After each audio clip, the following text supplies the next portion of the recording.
I've always been the responsible one in our family, even though I'm the younger sister. My name is Elsie, I'm 27, and I work as a marketing assistant at a mid-sized firm in the city. It doesn't pay amazingly well, but it's enough for me to cover my own expenses and help out my sister, Diane. Diane is 31 and a widow with 2 boys, Tyler who's 8 and Mason who's 6. Her husband Greg died in a car accident 3 years ago, leaving her to raise the kids alone. I felt terrible for her when it happened, so I immediately offered to help however I could. Our parents, Bob and Linda, live about 20 minutes away from both of us. They're in their 60s and have always favored Diane. I noticed this even when we were kids, but I tried not to let it bother me. Mom always said Diane needed more attention because she was sensitive. Whatever that meant. After Greg died, Diane struggled to afford her apartment, so I started paying half her rent. I also cover a portion of her utilities, including the internet bill. It's tight on my budget, but I figured family helps family. That's what I was raised to believe, anyway. Elsie could pay the whole rent if she wanted to, Diane said loudly at Sunday dinner last week. It's not like she has kids to support. I nearly choked on my mashed potatoes. Diane, I'm already stretching my budget as it is, I can't afford your entire rent. Mom shook her head. Elsie, your sister is struggling. You could cut back on those fancy coffee drinks you like. What fancy coffee drinks? I asked, confused. I brew coffee at home to save money. Dad chimed in, your sister needs more help than you're giving her, Elsie, family comes first. This kind of conversation happened almost weekly. No matter what I did, it was never enough. Meanwhile, Diane spent money on new clothes and salon appointments while I pinched pennies. But whenever I pointed this out, my parents acted like I was being petty. The worst part was how Diane handled her kids. Tyler and Mason were sweet boys at heart, but they had no discipline. Diane was always on her phone, barely paying attention to what they were doing. When she needed me time, which was often, she'd drop them at my apartment with barely any notice. Last Thursday was the breaking point. I had a pounding headache after a stressful day at work. My boss had criticized my quarterly report, and I still had revisions to finish. Just as I sat down at my laptop, my doorbell rang. Emergency girls' night, Diane announced when I opened the door. Tyler and Mason pushed past me into my apartment. The boys already had dinner, I'll pick them up around midnight, thanks, sis. She was gone before I could object. I sighed and turned to my nephews, who were already jumping on my couch. Guys, please stop that, I need to work tonight, and I have a headache. We want to play games on your laptop, Tyler shouted, ignoring me completely. No, I need it for work, you can watch TV quietly, okay? This set off a round of whining that quickly escalated to screaming. Mason grabbed my laptop while Tyler tried to wrestle it away from him. I saw red. Enough, I shouted, snatching my laptop back. Both of you, go sit in opposite corners right now. If you can't behave, I won't pay for your internet next month, is that clear? Their eyes widened in horror at the threat. Suddenly, they were perfectly capable of following directions. They sat quietly in the corners, occasionally shooting me resentful looks. After 15 minutes, I let them watch a movie. They behaved for the rest of the evening, and I managed to finish my work. When Diane finally came to pick them up, at 1 a.m., not midnight, they immediately started complaining. Aunt Elsie was mean to us, Tyler said, she made us sit in corners. She said she wouldn't pay our internet, Mason added. Diane's face darkened. You did what to my children? They were fighting over my laptop, I needed to work. How dare you discipline my kids? You have no right. You think paying some bills gives you the right to abuse my children? I could call the police for this. I was stunned. Abuse? Diane, they were out of control.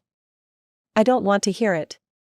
Come on, boys, we're leaving, she stormed out, slamming my door so hard a picture fell off the wall. My phone rang 20 minutes later, it was Mom. Elsie, how could you treat your nephews that way?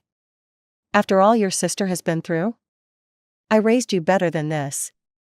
I tried to explain, but she wouldn't listen. As I lay in bed that night, I wondered when I had become the family villain simply for having boundaries. Little did I know, things were about to get much worse. 3 days later, Diane called me with exciting news. She'd met someone named Ryan at her yoga class. He was divorced, worked in finance, and was totally hot. I was genuinely happy for her. Maybe having someone new in her life would take some pressure off me. Over the next 2 months, Diane's relationship with Ryan became the center of her universe. She talked about him constantly, showing me pictures and relaying their conversations. Initially, I was thrilled for her. She deserved happiness after losing Greg. But my happiness quickly faded when I realized what her new relationship meant for me. "Can you take the boys tonight? Ryan's taking me to that new Italian place," Diane asked one Tuesday afternoon. It was the third time that week she'd asked me to watch them. "I don't know, Diane, I've got a big presentation tomorrow I need to prepare for." "Please, it'll just be a few hours, they'll be good, I promise." They weren't good, they never were. But I agreed because saying no to Diane meant enduring guilt trips from her and my parents. It became a pattern. Diane would drop off the boys with little notice, promising to be back early, then return hours later than planned. The boys' behavior worsened with each visit. They seemed angry about being pawned off so their mom could date, and they took it out on me and my apartment. One night, they spilled grape juice on my white sofa. Another time, they broke a ceramic bowl my grandmother had given me. After 8 weeks of this routine, I was mentally and physically exhausted. My work was suffering, my apartment was constantly a mess, and I had no social life of my own. Something had to change. Sunday dinner at my parents' house seemed like a good opportunity to address the situation. Diane was in an excellent mood, having just returned from a weekend getaway with Ryan. The boys were running around the backyard while we sat at the patio table. "Diane," I said carefully, choosing my words, "I'm really happy that things are going so well with Ryan. But I need to talk about the babysitting situation." My sister's smile faltered. "What about it?" It's become really frequent, and usually without much notice. I work full-time too, and I need some evenings to myself. Maybe we could set up a schedule, or find another babysitter for some nights?" Diane's face hardened. "You're just being selfish. You don't want to spend time with your own nephews." "That's not what I said." "You're jealous." She stood up, pointing her finger at me. "You're jealous that I found someone and you're still single. That's what this is really about." I looked at my parents, expecting them to intervene, to point out how ridiculous Diane was being. Instead, Mom nodded in agreement. "Elsie, your sister finally has a chance at happiness again. Can't you put your own needs aside for once?" Mom said. Dad crossed his arms. "Family helps family, period." I felt like I'd been punched in the stomach. "Are you serious right now? I've been helping for years. I pay half her rent, part of her bills, and I've watched the boys constantly. I just need some balance." "Balance?" Diane scoffed. "Try raising 2 kids alone." "Oh wait, you can't even manage to find a date." That was the final straw. I stood up, my chair scraping loudly against the deck. "I'm done. Find someone else to be your free babysitter." I quit. I walked out, ignoring Diane's screams and my mother's calls to come back. For the first time in years, I felt a weight lifting off my shoulders, despite the anger burning in my chest. 2 days later, Diane showed up at my door with the boys in tow. "I have a date with Ryan, it's important." "No," I said simply, blocking the doorway. "I told you I'm done babysitting." Her face contorted with rage. "You can't be serious. The boys are already here, where are they supposed to go?" "That's for you to figure out, you're their mother." She tried to push past me, but I held firm. "You're trying to ruin my relationship," she shouted. "You want me to be alone forever like you." I closed the door in her face and locked it. I could hear her pounding and yelling, but I turned up my TV and ignored it. Eventually, she left. The phone calls started that evening. First Diane, then Mom, then Dad. I let them all go to voicemail. My mother's message was particularly harsh. You're driving yourself out of this family, Elsie, prepare for the consequences. Despite our fight, I continued sending money for Diane's rent and bills. It felt like the last thread connecting me to my family, and I wasn't ready to cut it completely. Weeks passed. The calls and texts gradually stopped. I focused on work, started a yoga class, and even went on a few dates. For the first time in years, I was putting myself first. Then, after nearly 3 months of silence, my phone lit up with a text from Mom. Family dinner tomorrow night at Carmine's, 7 p.m., Diane has news, please come. I hesitated, but curiosity got the better of me.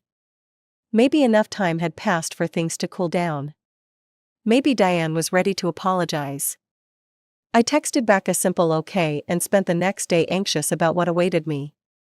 When I arrived at the restaurant, everyone was already seated, Mom, Dad, Diane, Tyler, and Mason running around the tables, and a tall man with dark hair who I assumed was Ryan. He stood and extended his hand when I approached. You must be Elsie, I've heard so much about you, he said with a warm smile. I doubted anything he'd heard was positive, but I smiled back, nice to meet you, Ryan. Dinner started pleasantly enough. Ryan seemed normal, even occasionally shooting disapproving glances at the boys when they acted up. Diane was practically glowing, holding Ryan's hand on top of the table. Maybe things really had changed. After we ordered our food, Diane cleared her throat dramatically and reached for Ryan's hand. I have something important to share with everyone, she announced, her voice ringing with excitement. Ryan and I are getting married. My parents erupted in cheers. Dad clapped Ryan on the back while Mom wiped away tears.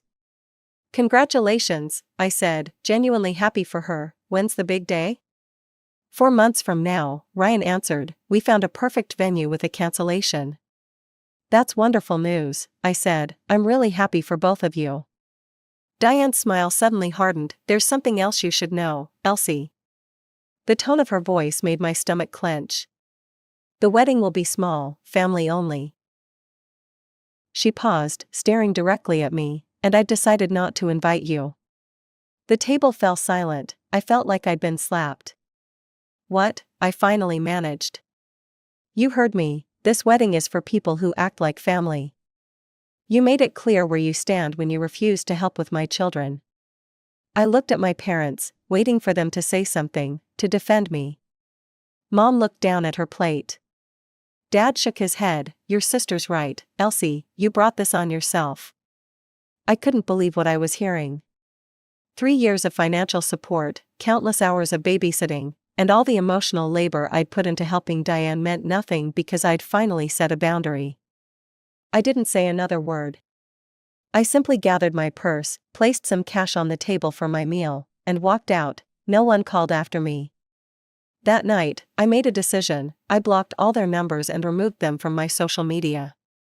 But I couldn't bring myself to stop the automatic transfer that paid Diane's rent. Life went on. I threw myself into work, made new friends at my yoga class, and even started dating a guy named Michael who worked at the coffee shop near my office. I was building a life that didn't revolve around my sister's needs, and it felt good. From time to time, I'd check Diane's social media. She posted regular updates about wedding preparations, dress fittings, cake tastings, venue photos. Not once did she reach out to me, neither did my parents. 4 months passed quickly. The wedding was scheduled for Saturday, and I was planning a quiet weekend at home with takeout and Netflix. Michael had invited me to a concert, but I declined. As much as I tried to pretend otherwise, I knew I'd be thinking about the wedding all day.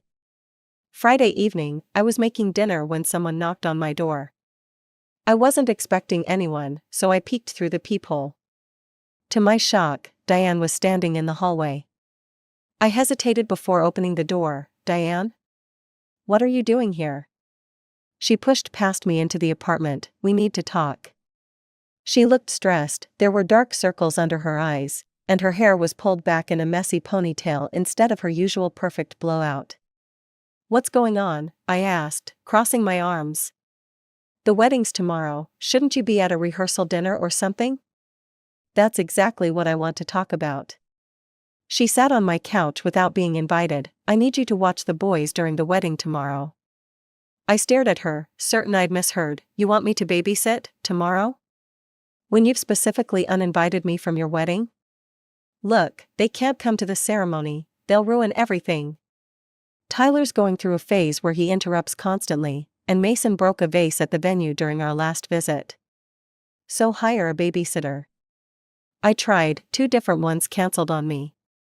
Besides, your family, you should help. I laughed in disbelief. Diane, you literally told me I wasn't family enough to attend your wedding. You can't have it both ways. You're blowing that whole thing out of proportion. She waved dismissively. I was upset, okay? But this is important. If you don't help me, I'll have to bring them to the wedding, and they'll cause a scene. That sounds like a parenting problem, not an Elsie problem. Her face hardened. Fine, if you won't do it for me, do it because Mom and Dad want you to. They'll be really disappointed if you refuse. Mom and Dad haven't spoken to me in 4 months. They didn't even call on my birthday. If you don't agree, I'll tell them how selfish you're being. Again. You know they'll take my side, she smirked, confident in her leverage. I felt a familiar anger rising in my chest, but this time I didn't let it show. Instead, I forced a neutral expression. What time should I expect them? I asked. Diane's face lit up with victory. The ceremony starts at 11 a.m., so I'll drop them off around 9:30. We should be done with everything by 8 p.m. I'll text you if we're running late. Sure, I said flatly. She stood up, suddenly cheerful. I knew you'd come through, sis, this means a lot to me. After she left, I didn't waste any time. I called my boss, Mark, and asked for an urgent vacation. I had nearly 3 weeks saved up from the previous year. After he agreed, I hung up and immediately opened my laptop. Within an hour, I had booked a 10-day stay at a beachfront resort in Hawaii, with a flight leaving at 6 a.m. the next morning. I'd always wanted to go to Hawaii but had never been able to afford it, partly because I was too busy supporting Diane. The irony wasn't lost on me. I packed quickly, setting an alarm for 3 a.m. to catch a taxi to the airport.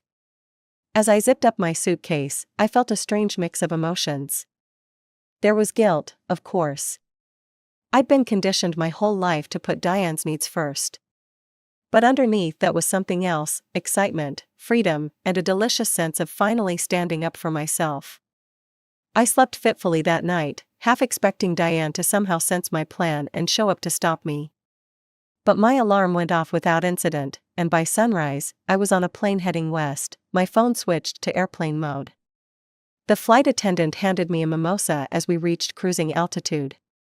Celebrating something? She asked with a smile. I took a sip and looked out the window at the clouds below. Yes, I said, my independence. Hawaii was everything I'd dreamed it would be. The resort was located on a pristine beach with turquoise water and soft white sand. I spent my first day alternating between swimming, napping in a hammock, and drinking colorful cocktails brought by attentive staff. For the first time in years, I felt completely relaxed. I kept my phone off all day, knowing what would be waiting for me when I turned it on. Diane would have shown up at my apartment around 9:30 a.m. with Tyler and Mason in tow, probably already dressed in their little suits. She would have knocked, then pounded, then called repeatedly. By 10 a.m., she would have been frantic. By 10:30, furious. The next morning, curiosity got the better of me.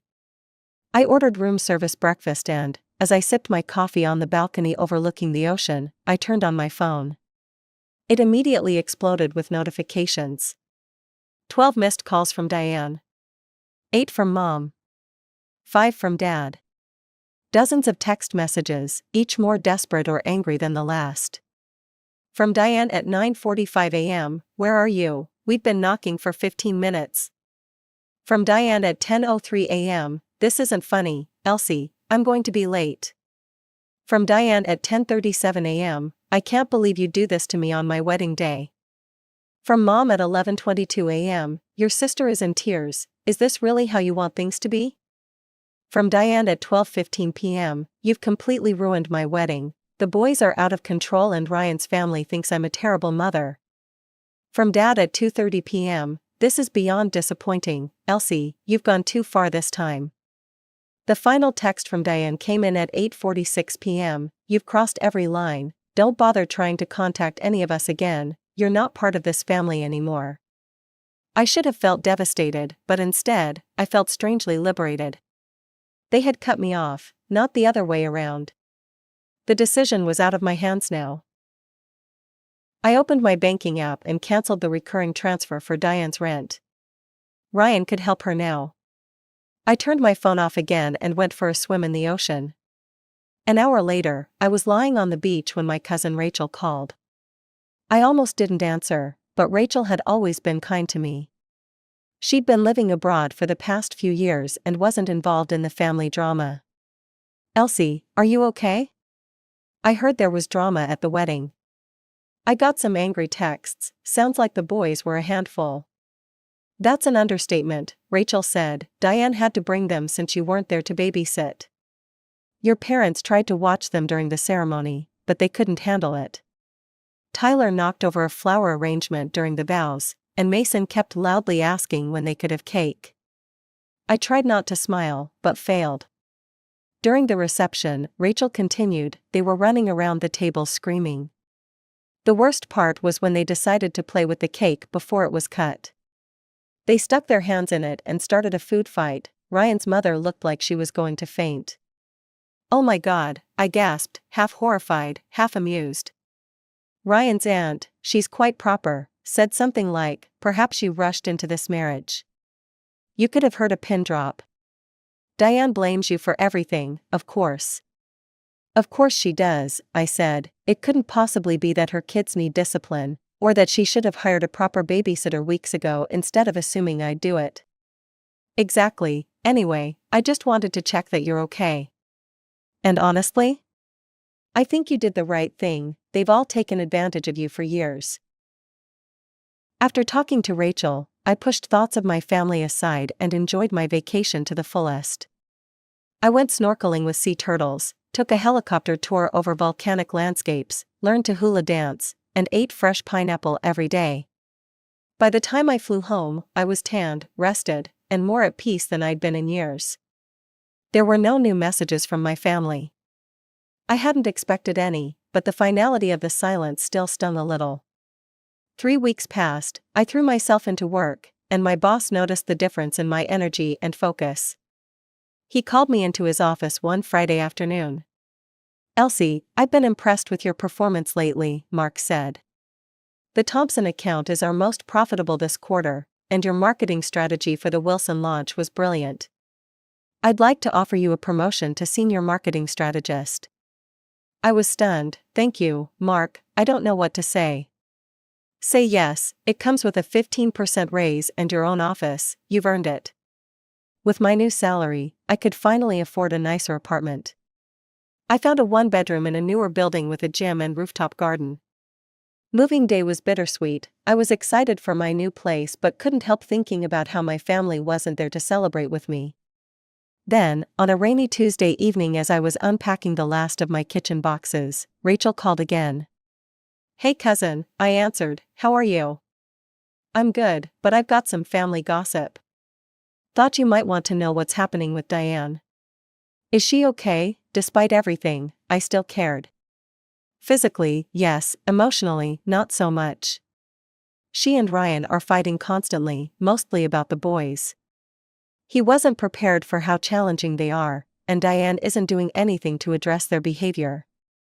She's been dumping them with your parents nearly every weekend so she and Ryan can have alone time to work on their marriage. I shook my head, that's not solving the real problem.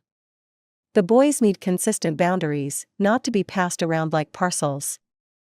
Exactly, your mom is exhausted, and your dad threw out his back trying to stop Mason from climbing the bookshelf last week. The whole situation is a mess.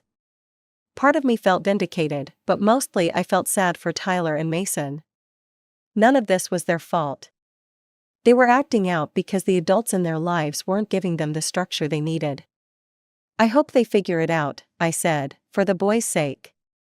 Do you ever think about reconciling with them? Rachel asked carefully.